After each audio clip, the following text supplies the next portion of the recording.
when you were in utter despair, would having access to someone like you have helped you?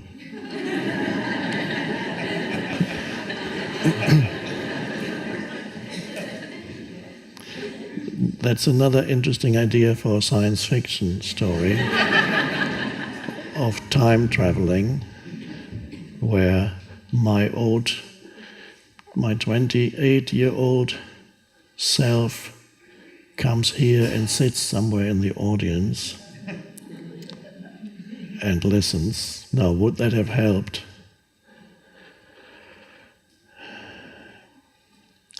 There needs to be a readiness in the person to be helped. Some definitely want to suffer a bit more. They would definitely refuse any kind. The openness would not be there. There were times at that time when people noticed around me that I was unhappy. There was a professor of the university. He was doing transcendental meditation, and he said to me, "You really should be doing meditation." And I said, "No, I don't want to do meditation. I lose all my motivation to work, and that's not what I want. I was a bit scared of meditation. It said it would transform me and make me completely ineffective, because I wanted to become an important intellectual. So meditation would have thought might be an obstacle to that. No, I'm not doing this." So I refused. The help could have been, this was a hint of the universe, said, "Why don't you do transcendental meditation? You might be less anxious." But I didn't do it. So perhaps if I had met myself, I would have said, "Who is this guy?" I don't know.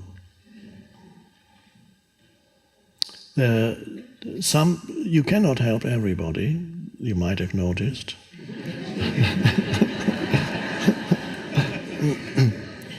And some humans need, and if there's no openness to be helped, it means they are happy with the spiritual teacher they already have, and his or her name is suffering.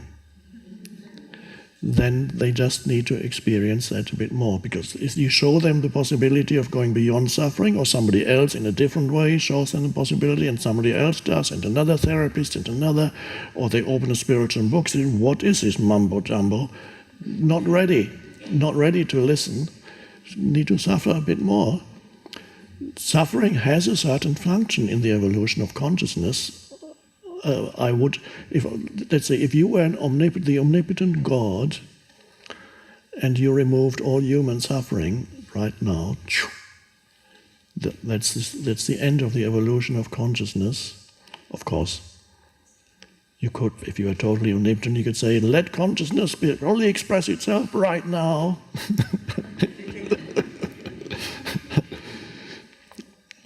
That's not how it works. But it cannot express itself except through this. Suffering is necessary until it no longer is necessary for you. And so it has a function within the totality.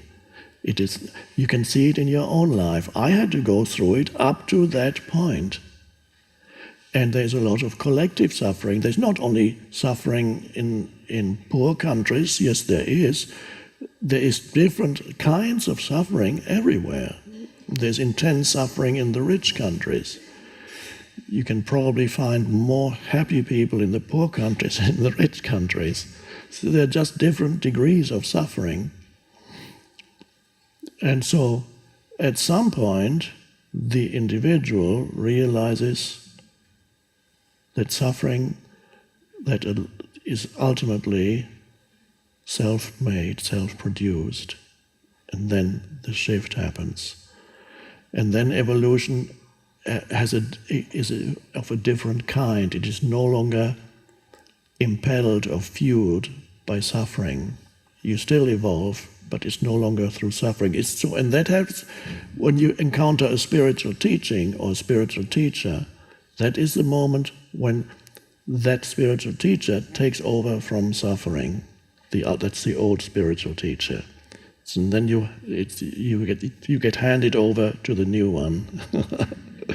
That's a wonderful. That should be celebrated in a person's life. The transition from Mr. and Mrs. Suffering, or the guru called Suffering, Sri Suffering, to an actual teacher.